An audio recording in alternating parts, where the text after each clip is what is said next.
Dr. Jiwan pressed her face against the cold window of the research ship. The stars looked different here, far from Earth. She had been studying space for 20 years, but this was her first real mission beyond the solar system. The ship knew. Sol was humanity's pride, fast, smart, and ready for anything they might find out here. "Doctor, you need to see this," called Lieutenant Bora from her station. The young woman's voice was shaking. Jiwan walked over quickly. "What is it?"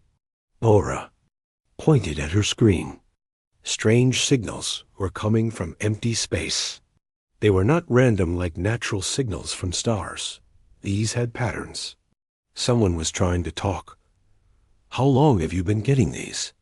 Jiwan asked. 10 minutes. They just started." Bora's hands moved fast over her controls. "Doctor, I think someone is saying hello." Captain Mino stepped onto the bridge. He was a quiet man who always thought before he spoke. The crew trusted him completely. "What do we have?" Jiwan explained about the signals. Mino nodded slowly. "This is what we came here for. Send our standard greeting back."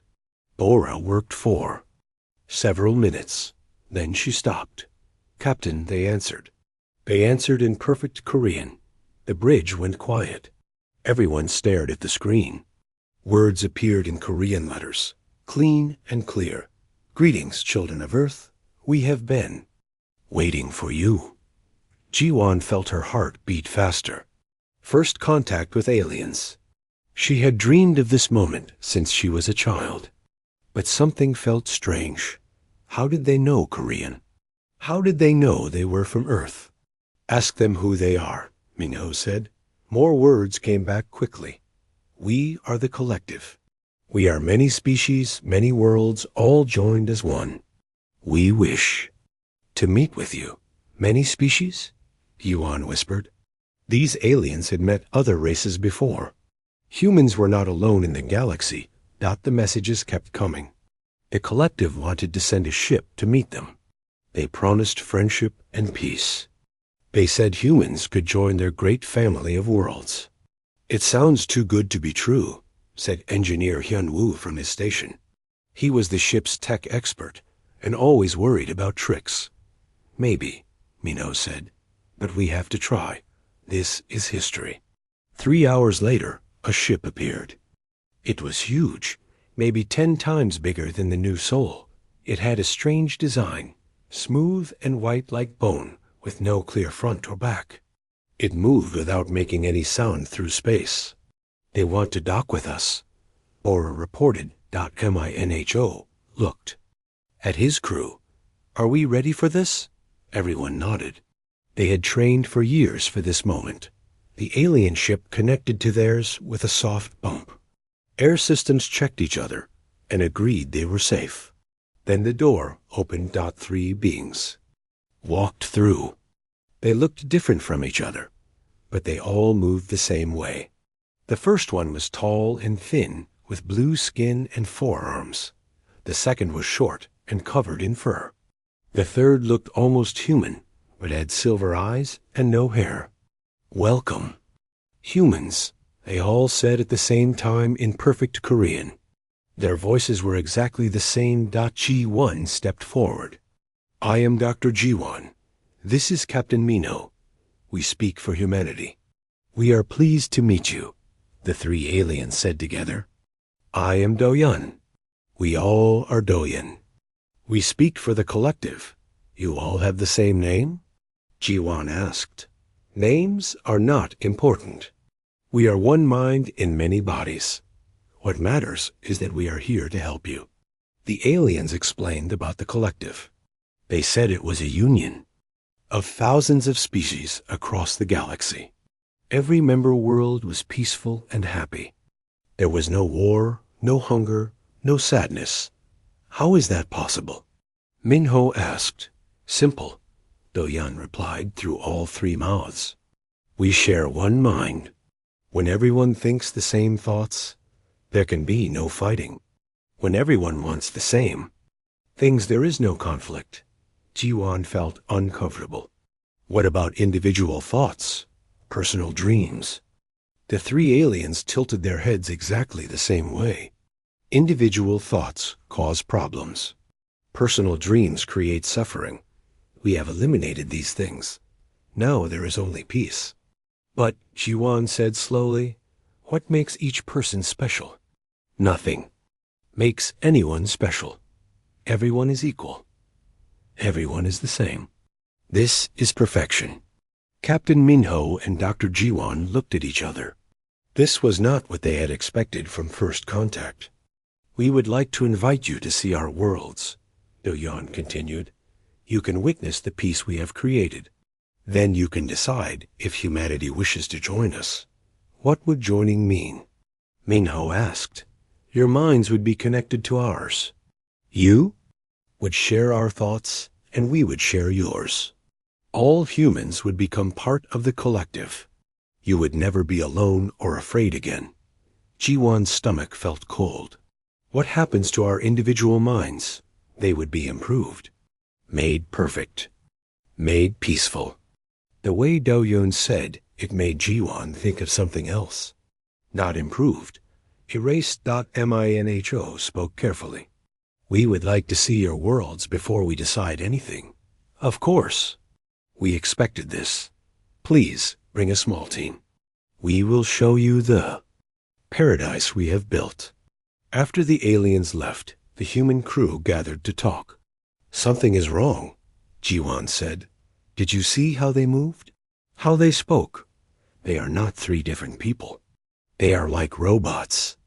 Maybe that is just how their species works, suggested Bora. No, Hyunwoo said. I scanned them. They have different biology, different DNA. They should be very different from each other.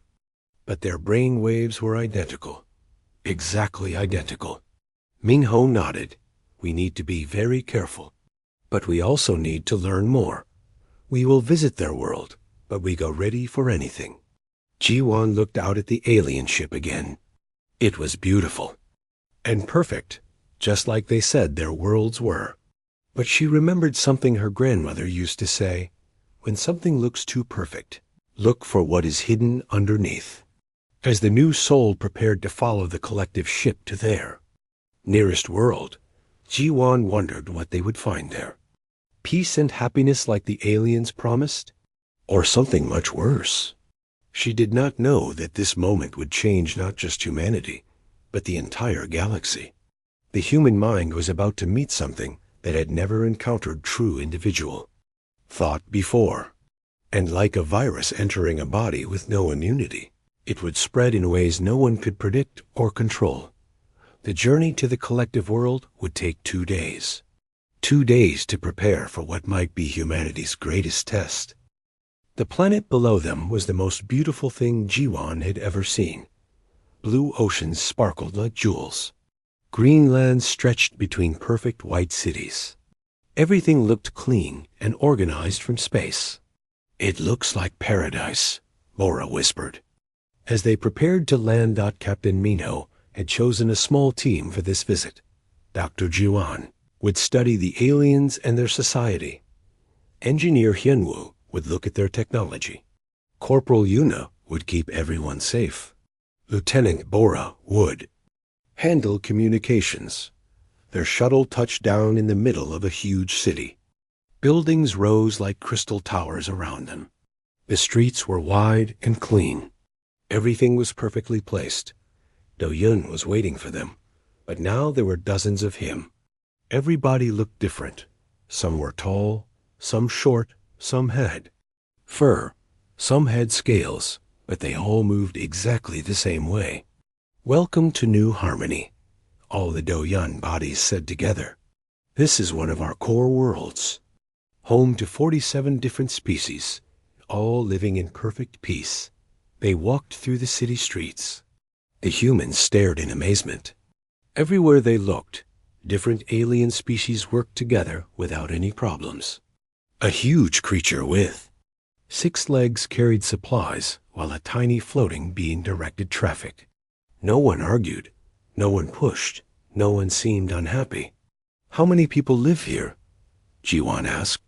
3,000,000,000, 400,600,217, came the instant reply from every Doyun nearby. That is very exact, Hyunwoo said. We know everything about everyone. There are no secrets in the collective. They visited a factory where thousands of beings built machines. Every worker moved at exactly the same speed. They never stopped, never talked, never looked around. The efficiency was incredible. What do they think about while they work? Ji-won asked.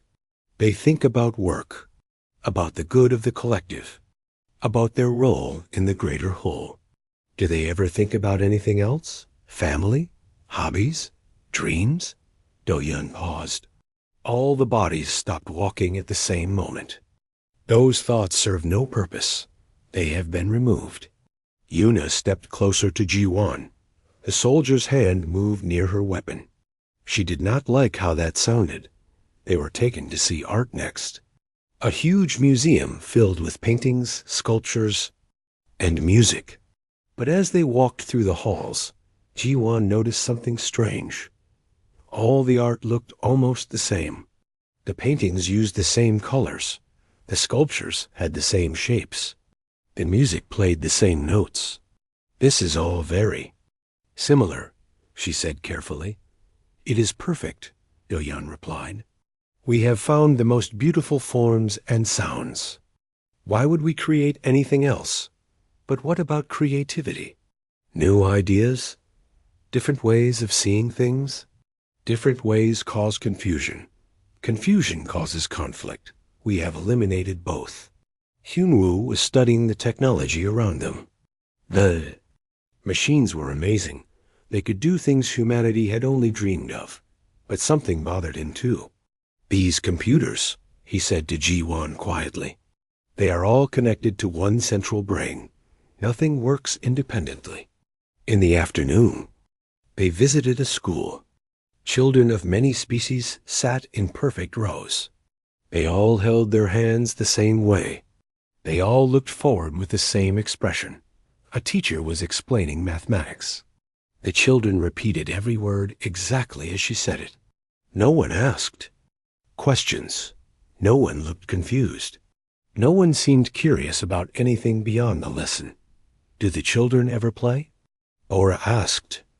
Play serves no educational purpose, Do-yeon answered. These children learn what they need to know to serve the collective. But children need to play. They need to explore and discover things for themselves. That creates unpredictable behavior. Unpredictable behavior disrupts harmony. Yuna watched the children carefully. They reminded her of something, but she could not think what. Then it hit her. They looked like the robots her little brother played with back on Earth. Pretty and perfect, but empty inside. As the day went on, the humans began to feel more and more uncomfortable. This world was indeed peaceful. There was no crime, no war, no poverty.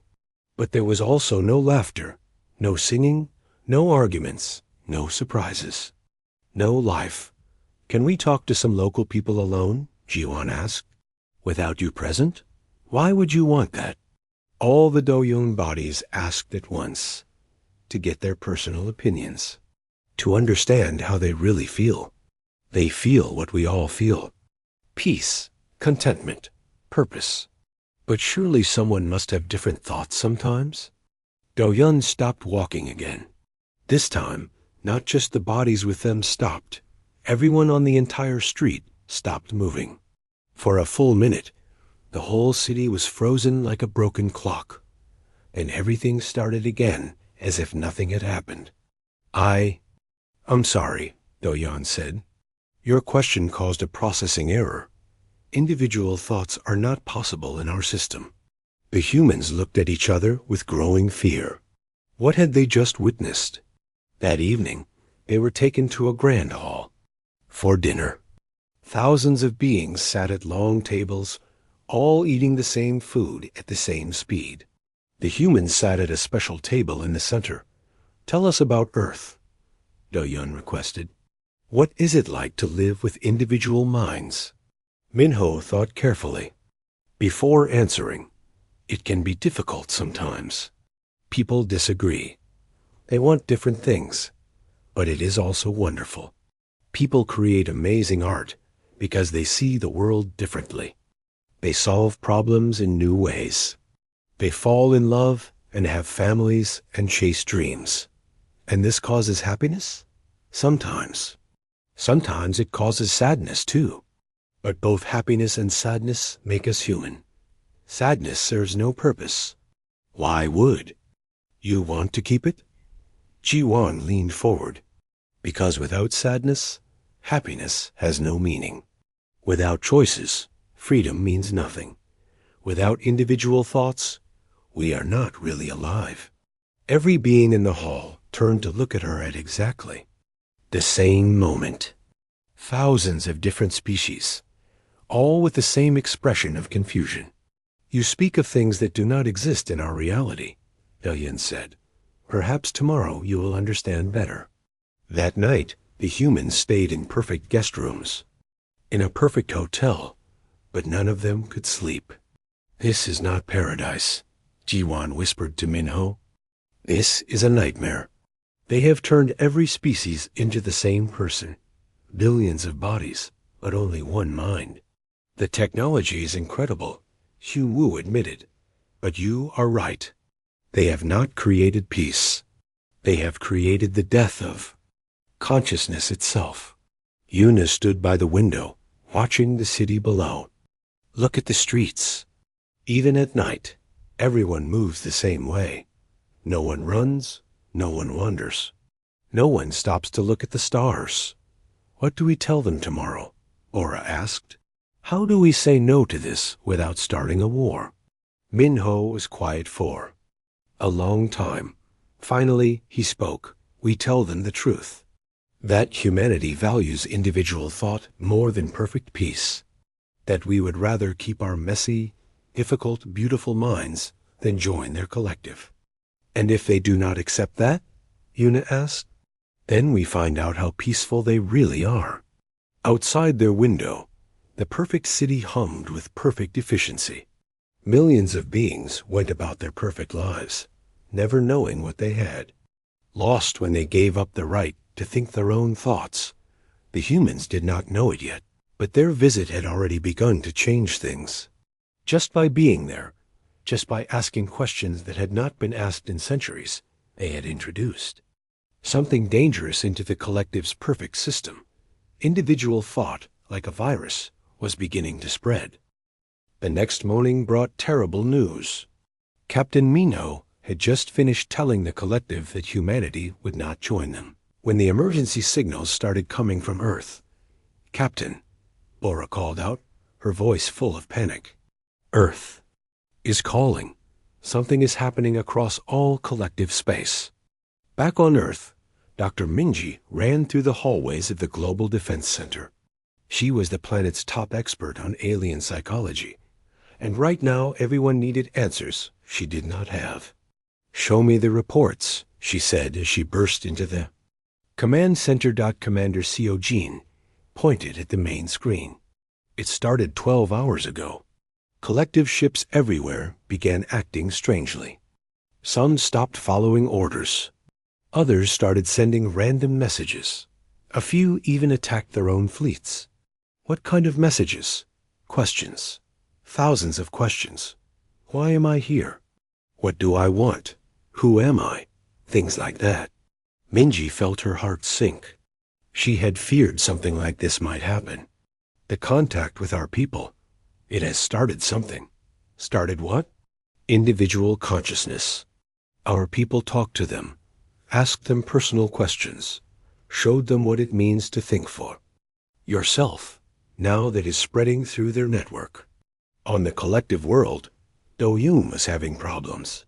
The human visitors noticed it first when he started speaking with only one body instead of all of them at once. We. The collective is experiencing difficulties, Do-Yoon said. His 3 different alien bodies were moving slightly differently from each other now. What kind of difficulties? Ji-Wan asked. Thoughts that should not exist. questions that serve no purpose. Some units are asking to be called by individual names. Hyun Woo had been monitoring the city's computer networks.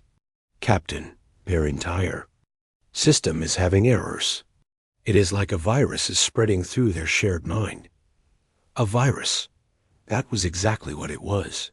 Human patterns of thought, chaotic and individual, were spreading through the collective's network like a disease. Every time a collective drone tried to understand the strange human ideas, those ideas infected their own thinking. "You must help us stop this," Do-Yan said. But now his three bodies said different words. The tall blue one said, "Help," the furry.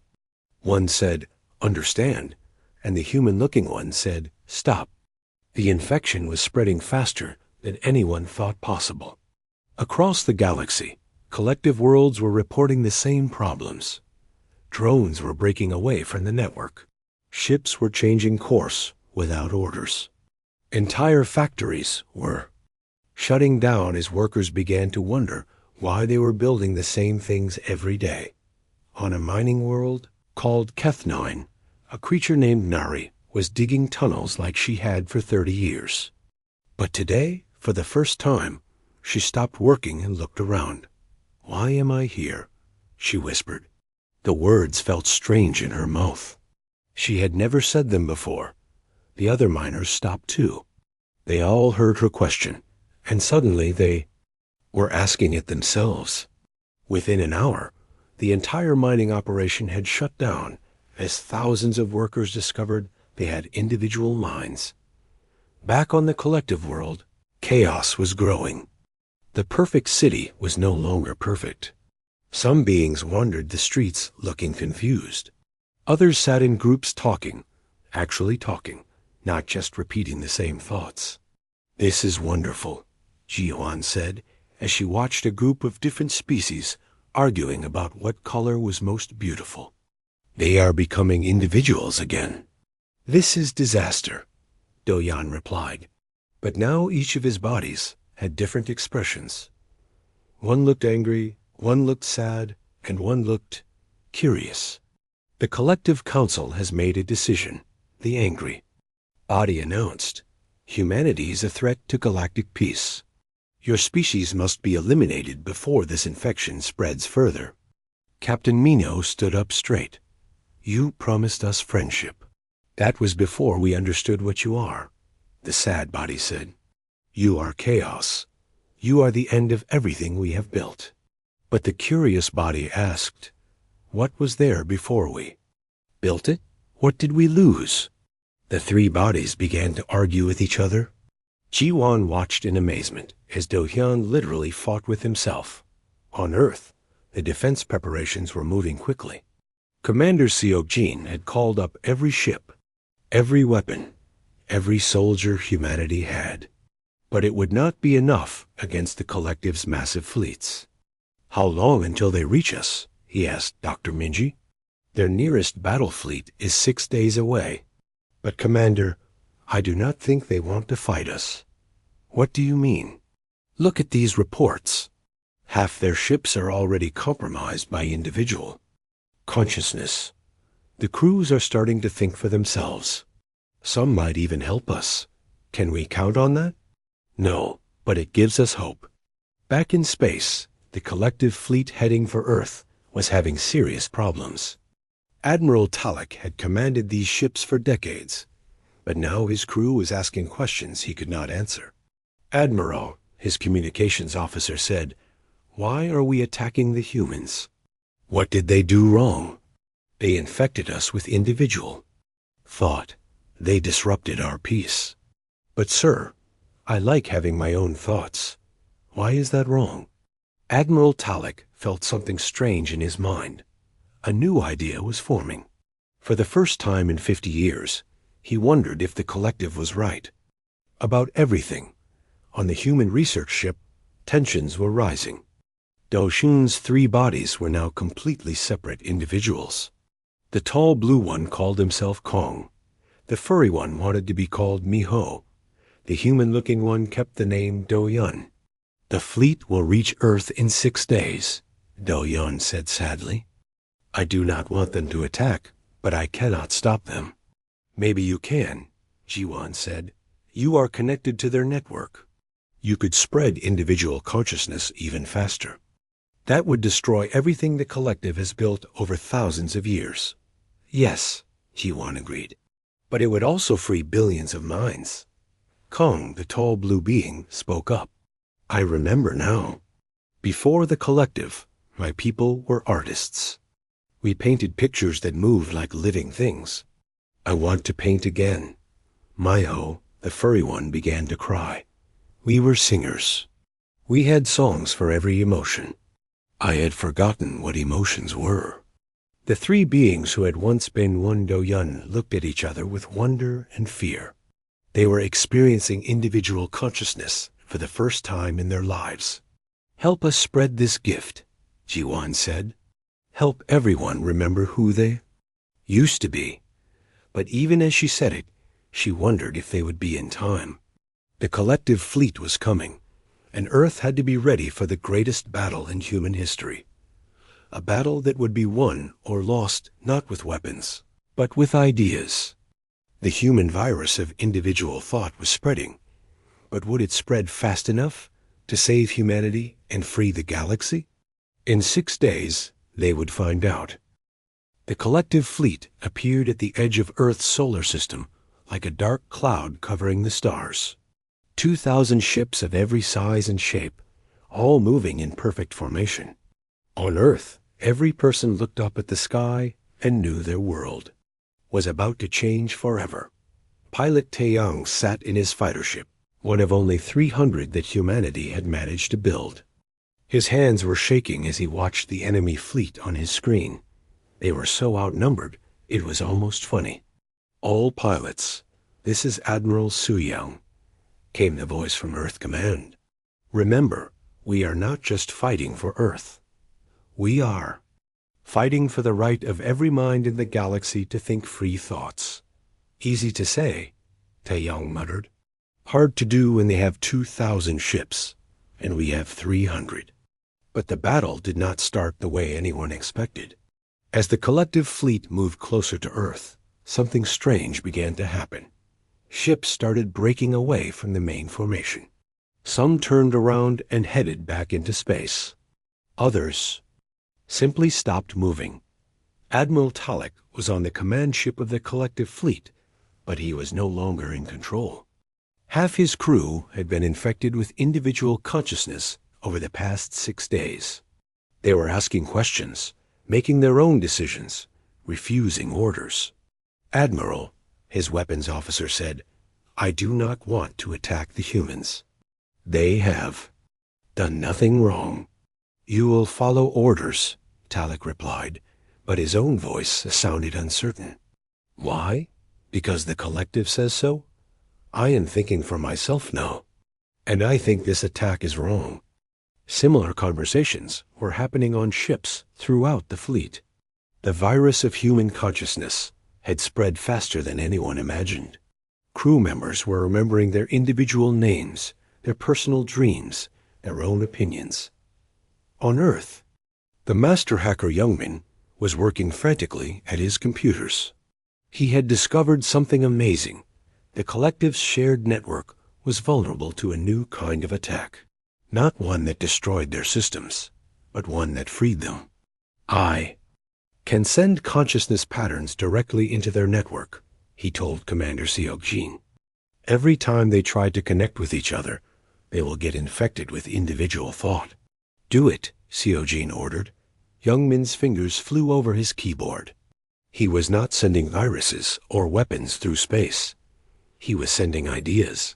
Human. Ideas about freedom, creativity, personal choice, and individual identity. The effect was immediate. On collective ships across the solar system, crew members suddenly stopped what they were doing. They looked around as if waking up from a long dream. Many began to cry as they remembered who they used to be before joining the collective. The battle became unlike anything in galactic history. It was not fought with laser beams or missiles. It was fought with thoughts and ideas. human pilots. Like Taeyong found themselves talking to enemy ships instead of shooting at them. Collective Ship Harmony 7. This is Earth Fighter Pilot Taeyong. Are you okay over there? Your formation looks confused. Earth Pilot, this is... I think my name is Jorik. I used to be a teacher before the Collective took my world. I do not want to fight you. My crew is remembering who we used to be. Then do not fight us. Join us instead. Ship after ship began switching sides. The Collective fleet was tearing itself apart as individual consciousness spread like wildfire. Some ships tried to retreat, but even they were infected. The virus of human thought was unstoppable. Admiral Talik found himself alone on his command bridge. His entire crew had abandoned their posts, not to attack Earth, but to talk to each other. They were sharing memories of their lives before the Collective, laughing and crying and arguing about things that had not mattered to them in decades. This is chaos, Talik said to himself. But as he said it, he realized something. For the first time in 50 years, he was truly alone with his own thoughts. And those thoughts were interesting. He remembered his childhood on a water world, where his people lived in floating cities. He remembered his sister, who had loved to collect shells from the ocean floor. He remembered the day the Collective arrived and promised peace in exchange for their individual minds. We were happy before. He whispered, we were different, but we were happy. On Earth, Dr. Minji was watching the battle reports with amazement. Commander, over 60% of the Collective fleet has either joined us or retreated.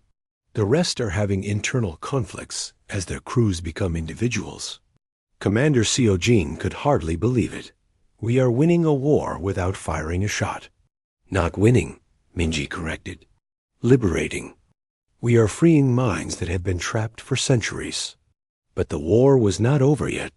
Deep in Collective space, a central authority was taking desperate action. They began sending signals to destroy any ship that showed signs of individual consciousness. If they could not control their own fleet, they would eliminate it. Admiral Su Yang came an urgent message from one of the defected Collective ships. They are trying to kill us. The Central Command is destroying ships that think freely. Admiral Su Yang, the highest-ranking human military officer, made a quick decision. All ships, human and friendly aliens, form defensive positions around Earth. We protect everyone who chooses freedom. The space around Earth became a sanctuary for liberated minds. Ships from dozens of different species gathered together, their crews talking and laughing and arguing like they had not done in generations. Taeyong found himself flying next to a massive Collective battleship that had joined their side. The ship's captain was a being called Hana, who had once been a poet. I remember words now, Hana said over the radio. Beautiful words that rhyme and sing. The Collective made us forget poetry because it served no purpose. But I think beauty is its own purpose. I think you are right, Taeyong replied. What will you do now? Go home, try to free my people. Teach them to remember who they were before the Collective. Across the galaxy, the same thing was happening on thousands of worlds. The virus of individual consciousness was spreading faster than the Collective could stop it. Beings were abandoning their posts, leaving their perfectly organized cities, and starting to live chaotic, messy, beautiful individual lives. On the Collective world where the humans had first visited, Nari, a former miner, had become a leader of the resistance. She was helping other beings remember their names, their dreams, their individual personalities. We do not have to be the same, she told a crowd of confused aliens. We can be different. We can disagree with each other and still be friends. We can have our own thoughts and still work together. The Collective's perfect order was crumbling everywhere. Their response was predictable but desperate. They began destroying entire worlds rather than let them fall to individual consciousness. This was the real war. Not the battle in Earth's solar system, but the struggle for the mind of the galaxy itself. And humanity had given every being in the galaxy the ultimate weapon, the ability to think for themselves. The human mind truly was a virus that the collective could not delete. And now it was spreading beyond their control, freeing billions of minds and changing the galaxy forever. 1 year later, Dr. Jiwan stood on the balcony of her new office on the planet that used to be called New Harmony. Now the local people called it New Beginning. The perfect white city had changed completely. Buildings were painted in bright colors. Markets filled the streets with noise and laughter. Children played games their parents had never been allowed to learn. It had not been easy. When the collective finally collapsed 6 months ago, billions of beings suddenly found themselves free to think individual thoughts for the first time in their lives.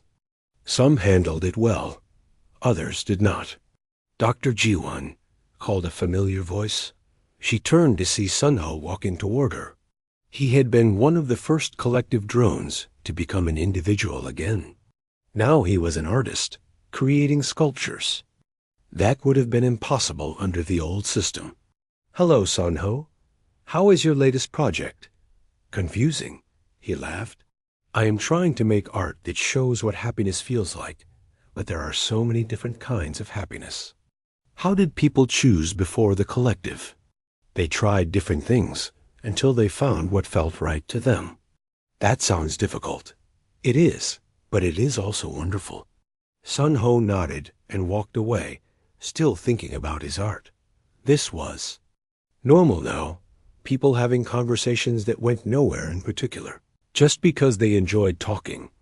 Jiwan had become something like a doctor for entire planets. She traveled from world to world, helping species remember who they used to be before the collective.